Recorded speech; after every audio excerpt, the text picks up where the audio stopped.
हमारा दुश्मन पानी को हथियार बनाने की कोशिश कर रहा है। आलमी अदालत ने वाज़ेह कहा, भारत एकतरफा तौर पर मुआहदे से नहीं निकल सकता। वज़ीर-ए-आज़म शहबाज शरीफ की NDMA सेंटर के दौरे पर गुफ्तगू, कहा सवात में कीमती जानें ज़ाया हुई, सियासत से बालातर होकर हमें सूरत हाल का जायजा लेना होगा।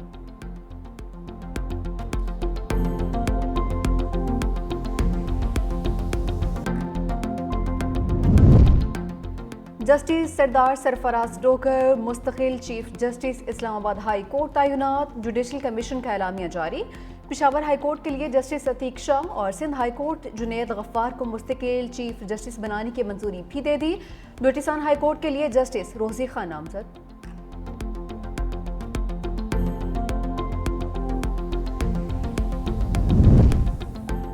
मखसूस नशस्तों के फैसले पर तहरीक इंसाफ की बड़ी बैठक तलब। ज़राए के मुताबिक मरकजी क़यादत का इजलास कल इस्लामाबाद में होगा। वफाक में मौजूद अरकान असम्बली को शिरकत की हिदायत।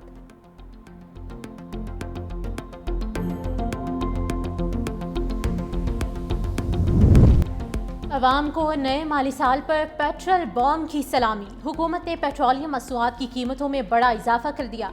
पेट्रोल की कीमत में 8 रुपये 36 पैसे इजाफा, नई कीमत 266 रुपये 79 पैसे मुकर्रर। हाई स्पीड डीजल 10 रुपये 39 पैसे महंगा, फी लीटर 272 रुपये 98 पैसे मुकर्रर। अवाम कीमतें बढ़ने पर फट पड़े। सैलरी कॉस्ट तो इतनी है नहीं हमारी कि हमारी इस बजट को देखा जाए। इस वजह से पेट्रोल की वजह से तो बहुत मसले मसाइल हो रहे हैं। जूम कर रहे हैं हुक्मरान जो हमारे मुल्क के, तो ऐसा नहीं करना चाहिए। गरीब आम किस तरह पेट्रोल गाड़ी चलाएगी। गवर्नमेंट बढ़ाई चली जा रही है, कहाँ गरीब का कौन सोच रहा है भाई। आम आदमी के लिए ज़िंदगी गुजारना मुश्किल होगी।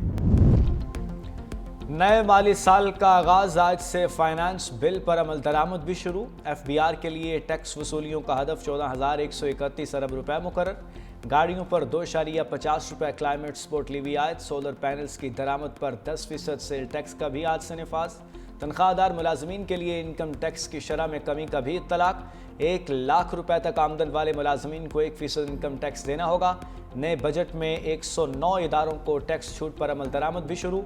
5 करोड़ से जायद की जायदाद और 70 लाख से महंगी गाड़ी खरीदने पर शराइत आयत। 8.5 लाख रुपए से जायद माहाना पेंशन पर भी इनकम टैक्स वसूली शुरू। टैक्स नेट से बाहर शहरी अब सेविंग या करंट अकाउंट नहीं खोल सकेंगे। टैक्स नेट से बाहर शहरी अब सिर्फ सादा अकाउंट ही रख सकेंगे।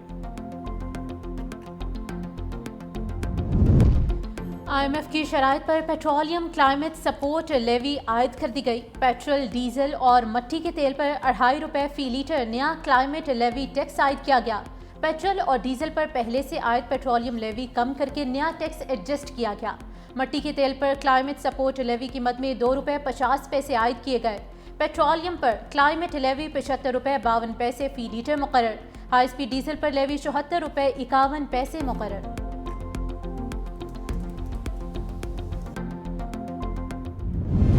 LPG सार्फिन के लिए खुशखबरी, फी किलो कीमत में 7 रुपये 43 पैसे कमी। घरेलू सिलेंडर 87 रुपये 71 पैसे सस्ता। 11.8 किलोग्राम के LPG के घरेलू सिलेंडर की नई कीमत 2,750 रुपये 60 पैसे मुकर्रर कर दी गई। कमर्शियल सिलेंडर 337 रुपये सस्ता हो गया। ओगरा ने LPG की कीमतों के हवाले से नोटिफिकेशन जारी कर दिया।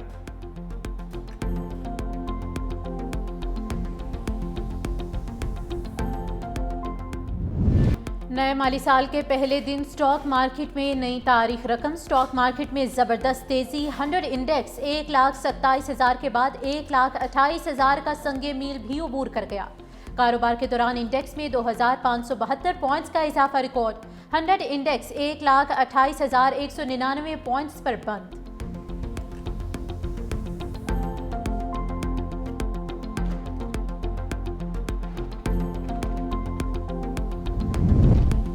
हलीमा खान को एक बार फिर बानी से मुलाकात की इजाज़त न मिली। उज़्मा खान और नूरीन खान की अडयाला में भाई से मुलाकात। मीडिया से गुफ्तगू में हलीमा खान का हुकूमत पर तंज बोली, मौजूदा हुकूमत के पास मैंडेट है, ना शर्मिंदा होते हैं। हम यहाँ जज्बे से आते हैं, बानी हमारा भाई है। 1-2 किलोमीटर हमें पैदल चलाते हैं। मरीम नवाज़ शायद इससे खुश होती हैं। बात उनसे करनी चाहिए जिनके पास इख्तियार हो। 17 सीटों वालों के पास कोई इख्तियार नहीं। मज़ीद बोली, मैं जब बेटी के हमरा फंसी थी तो 30 घंटे बाद हेलीकॉप्टर से रेस्क्यू किया गया।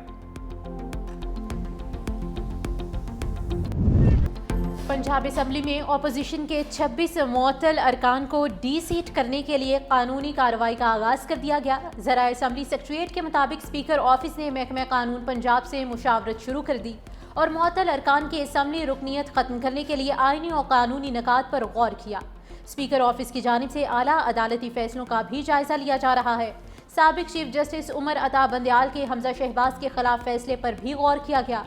पंजाब असम्बली में अपोजिशन अरकान को वज़ीर आला पंजाब मरियम नवाज की तकरीर के दौरान नारेबाजी और एहतजाज के दौरान मुअत्तल किया गया था।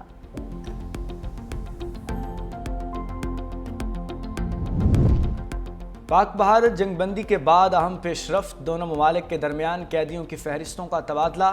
तर्जुमान दफ्तर खारजा के मुताबिक फहरिस्तों का तबादला काउंसलर रसाई के मुआहदे 2008 की तामील में हुआ।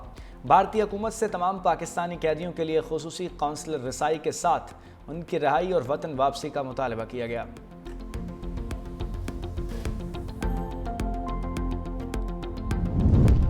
पाकिस्तान सलामती काउंसिल का सरबराह बन गया। नायब वज़ीर आज़म इसहाक डार कहते हैं, हमारी सदारत इस वक्त ये जब दुनिया भर में तनाज़ात और इंसानी बहरान चल रहे हैं। सलामती काउंसिल को बातचीत और सिफारतकारी के बुनियादी मौसर कार्रवाई की तरफ ले जाने की कोशिश करेंगे। फ़लस्तीन पर समाही खुली बहस की भी सदारत करूँगा। इस माह 2 आला सतह दस्तखती प्रोग्राम की सदारत करूँगा। तर्जुमान दफ्तर खारजा के मुताबिक पाकिस्तान ने जुलाई के लिए सलामती काउंसिल की बाकायदा सदारत संभाल ली। पाकिस्तान अक़वाम मुत्तहिदा चार्टर, आलमी कानून और कसीरुल जहती उसूलों पर कारबंद है।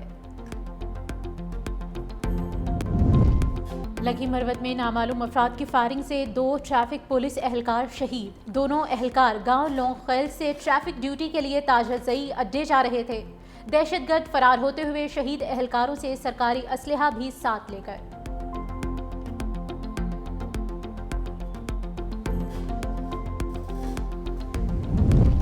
मसनून में नामालूम मुसल्लह अफराद का सरकारी इमलाक और लिविस की गाड़ियों पर हमला। ज़राए के मुताबिक हमलावरों ने तहसील ऑफिस में अहम सरकारी रिकॉर्ड्स को नजर आतिश कर दिया, लोगों से लूट मार की। वाक़े के दौरान शहर में शदीद फायरिंग से 16 साल राहगीर जाँ बहक और 8 जख्मी हो गए। सिक्योरिटी फोर्सेज और लिविस के इलाके को घेरे में लेकर सर्च ऑपरेशन का आगाज़।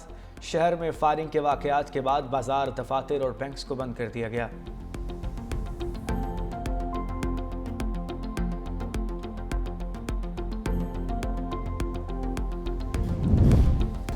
तुर्किया के जंगल में लगने वाली आग फैल गई, 50,000 अफराद का इनखला। अजमेर में मुसलसल दूसरे रोज़ आग बुझाने की कोशिशें। इंतज़ामिया ने 41 बस्तियों को खाली करा लिया। आग से मुतासरा इलाकों से 50,000 से ज़ायद अफराद महफूज मकामात पर मुंतकिल।